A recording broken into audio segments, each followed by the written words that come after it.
बिस्मिल्लाहिर्रहमानिर्रहीम। अस्सलाम वालेकुम नाज़रीन, क्लिनिक ऑनलाइन के साथ आपका मेज़बान डॉक्टर शहजाद हाज़िर मामूल हाज़िर खिदमत एक नए प्रोग्राम, एक नए मौजू और एक नए मेहमान के साथ। नाज़रीन, कल हमने बात की थी डायबिटीज़ के हवाले से, और असल में होता क्या है कि जब हम बात करते हैं तो बात करते हैं आपके लिए और आपकी कॉज भी ले रहे होते हैं। तो बहुत सारी बातें जो थीं वो और भी करनी थी, जो कि हम शायद कल मुकम्मल नहीं कर सके। तो इंशाअल्लाह ताला आइंदा आने वाले दिनों में खुसूसन अगले हफ्ते हम डायबिटीज़ पे दोबारा एक प्रोग्राम करेंगे और फेसबुक पे ज़रूर पहले से इन्फॉर्म कर देंगे। लेकिन डायबिटीज़ जो एक बीमारी है वो क्या है? वो एक तरह से साइलेंट किलर, जैसे मैंने कल कहा था कि वो होती इंसान को पता भी नहीं चलता, और जब पता चलता है तो वो अलामतें बहुत लेट अपीयर होती हैं। इसी तरह आज हम जिस बीमारी की बात कर रहे हैं वो भी कुछ इसी तरह है। वो भी खामोशी से जिस्म में मौजूद होती है, पता ही नहीं चल पाता अक्सर, और कभी पता भी चल पाता है। और बात करेंगे आज हम खुसूसन कैंसर के हवाले से, और जिस कैंसर की बात कर रहे हैं वो ख़वातीन में बहुत ज़्यादा है, वो है ब्रेस्ट कैंसर, और one of the most common cancer है ख़वातीन का।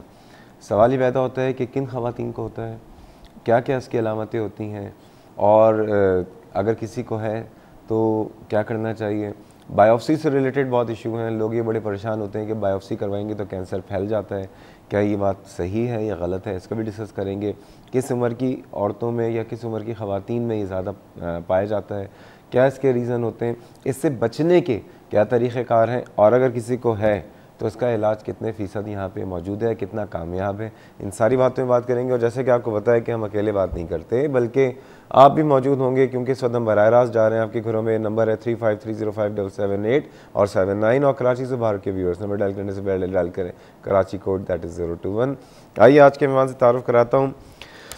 डॉक्टर साहब जो हैं, जिस वक्त हमारे साथ मौजूद हैं, माशाल्लाह सर्जन हैं, और Jinnah post graduate medical centre से इनका ताल्लुक़ है। As assistant professor of surgery अपने फ़राइज़ अंजाम दे रहे हैं डॉक्टर इकबाल अहमद साहब। अस्सलाम वालेकुम डॉक्टर साहब। वालेकुम अस्सलाम। कैसे मिजाज हैं डॉक्टर साहब? डॉक्टर साहब ये बताइए, हमारे मुल्क में अगर हम देखें ख़वातीन के हिसाब से, पहली बात, ब्रेस्ट कैंसर ख़वातीन का मर्दों में भी होता है? जी हाँ, मर्दों में भी होता है, लेकिन इसकी जो ज़्यादा मतलब फ़ीमेल से में ज़्यादा है इसकी अकरेंस, और मेल में उस लिहाज से कम है, लेकिन होता ज़रूर है, होता मेल में ज़रूर भी है। होता है। तो सिर्फ यानी इसलिए मैं कह रहा हूँ कि मर्द हजरात भी एक प्रोग्राम देखना चाहें तो देख सकते हैं, भाई मर्दों में भी होता है। डॉक्टर साहब ये बताइए, हमारे मुल्क में इसकी क्या शरह है, क्या इंसिडेंस है, क्या इसका आदाद शुमार हमारे मुल्क के हिसाब से हैं क्या आपके पास? जी हाँ, इसमें देखें, सबसे पहली बात तो ये कि इस वक्त एशिया में पाकिस्तान जो है ना, वो highest number of breast cancer के हवाले से अगर आप बात करें तो उसमें हाईएस्ट नंबर पाकिस्तान का है पूरे एशिया में। यानी हम जहाँ दूसरी चीज़ों में मतलब हम टेररिज्म में बहुत आगे हैं। जी, तो हमें अफसोस ये होना चाहिए कि हम ब्रेस्ट कैंसर में भी इस वक्त हाईएस्ट हैं एशिया में। क्यों? हमारी ख़वातीन ने क्या जुल्म किया? हमारा सबसे बड़ा अलमिया यही है कि अवेयरनेस, हमारे यहाँ लैक ऑफ एजुकेशन, और फिर उसके साथ साथ लोगों का जो है ना शाइनेस, ये चीज़ें हैं जो कि हम फेस कर रहे हैं। और मैं समझूंगा शाइनेस तो और मुल्कों में भी आपको मिलेगी, ये तो नेचुरल सी चीज़ है, लेकिन जो लैक ऑफ एजुकेशन है ना, वो हर पार्ट में है हमारे यहाँ। इस वक्त हमें जाना चाहिए स्कूलों में, कॉलेजेस में, जहाँ यंग गर्ल्स को हम एजुकेट करें कि वो किस तरह से इस डिज़ीज़ से बच सकते हैं। अच्छा ये बताइए कि क्या रीज़न्स हैं जो कि एक ख़ातून को ब्रेस्ट कैंसर की तरफ लेके जा रहे होते हैं? देखें, रीज़न तो इसमें अगर आप बात करें तो वो फैमिली एक तो सबसे पहली आ जाती है कि फैमिली में अगर ये डिज़ीज़ रन कर रही है तो इसका जो रिस्क है वो हाईएस्ट हो जाएगा। ठीक है, फिर इसके अलावा इन्वायरमेंटल हैं बहुत सी चीज़ें, कुछ ऐसी अद्वियात हैं, ठीक है ना, जैसे कि माने हमल अद्वियात जैसे होती हैं, ओरल कॉन्ट्रासेप्टिव जिसको कहा जाता है, वो जो ख़वातीन यूज़ कर रही हैं उनमें इसका अकरेंस देखा गया है, ब्रेस्ट का कैंसर बहुत ज़्यादा होता है। कितने दिन यूज़ करने पे?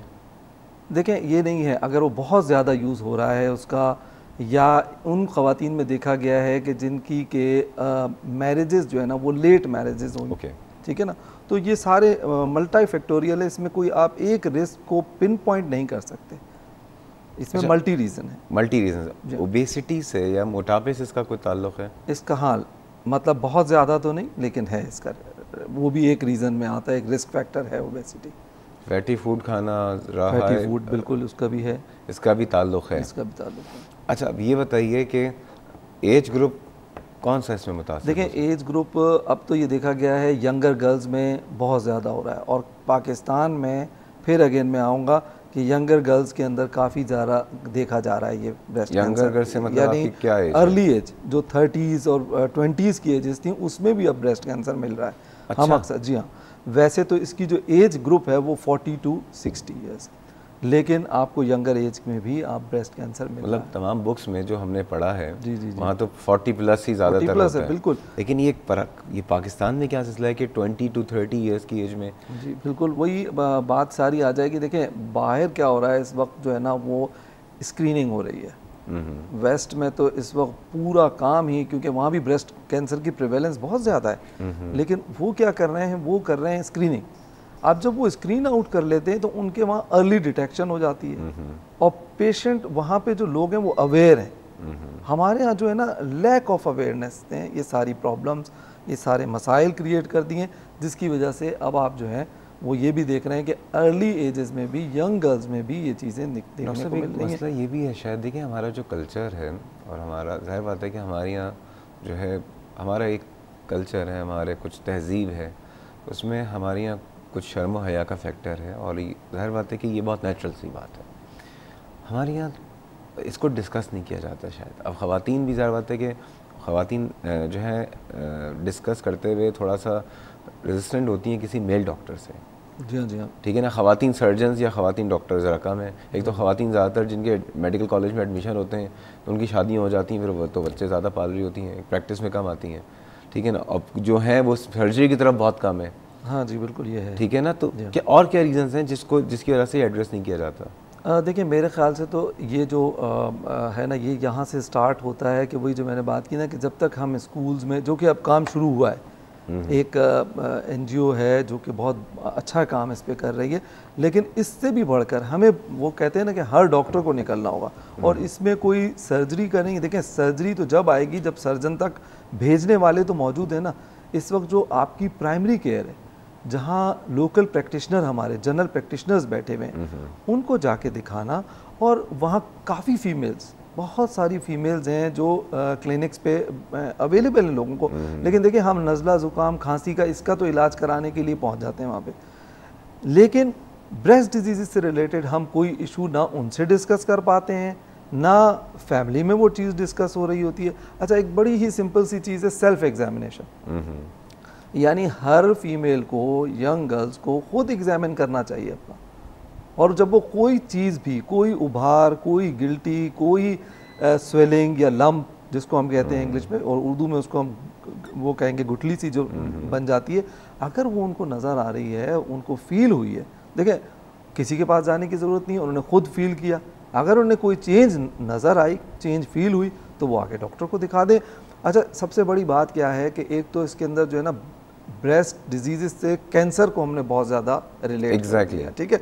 इसमें मैं समझता हूँ कि आपको 80% ऑफ द टाइम तो जो सिस्ट हैं, फाइब्रोएडिनोमास हैं, लाइपोमास हैं, ठीक है ना, और बहुत से न्यूरोफाइब्रोमास हैं, यहाँ पे सेबेशियस सिस्ट होते हैं, यानी वो स्वेलिंग्स हैं जिसको कि हम कहेंगे तो रसोली या गुठली कह रहे हैं, लेकिन वो है बिनाइन, यानी वो कैंसरस नहीं। यानी इसको ये कह सकते हैं कि हर गुठली या हर सूजन, जी बिल्कुल, जो ब्रेस्ट की है वो कैंसर नहीं होती है। कैंसर नहीं है, जी हाँ, जी हाँ बिल्कुल। ठीक है ना। पहली बात तो ये है कि मतलब ये मैंने आपसे शुरू में पूछा था, हमारे यहाँ कोई रेशो है कि इतने % ख़वातीन में ब्रेस्ट कैंसर है, या 100 में से 1 खातून में है, या 1000 में से 10 को है, कुछ ऐसा? देखिए इस तरह की तो नहीं है, लेकिन हमारे पास जो फीमेल की जो डेथ हो रही है एनुअली, वो तकरीबन 40,000 है। 40,000 है। अच्छा, दूसरी जो सबसे बड़ा अलमिया है कि जो ब्रेस्ट कैंसर हमारे यहाँ डायग्नोज हो रहा है, वो तकरीबन 70% ऑफ वुमेन जो डायग्नोज्ड होके आती है हमारे पास, वो एडवांस डिजीज़ के साथ आती है, जिसमें कि ब्रेस्ट कैंसर फैल चुका होता है। ओके। तो उसका जो ट्रीटमेंट है वो क्योरेबल नहीं।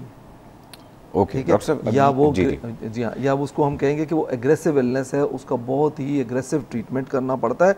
अगर वो पेशेंट हमारे पास अर्ली डायग्नोसिस के साथ आ जाए, यानी जो मैं बातें कर रहा हूँ कि जिसमें कि छोटी गुठली हो और उसमें जनाब अर्ली डायग्नोसिस हो जाए, जिसके मुख्तलिफ प्रोग्राम्स हैं, मुख्तलिफ जो हम डिस्कस कर लेंगे, तो वो अगर हो जाए तो उससे हम जो है ना 70 यानी वेस्ट में ये हो रहा है 70% उनके पास जो है ना अर्ली ब्रेस्ट कैंसर आ रहा है और 30% या इवन उससे भी कम उनके पास लेट केसेस आ रहे हैं।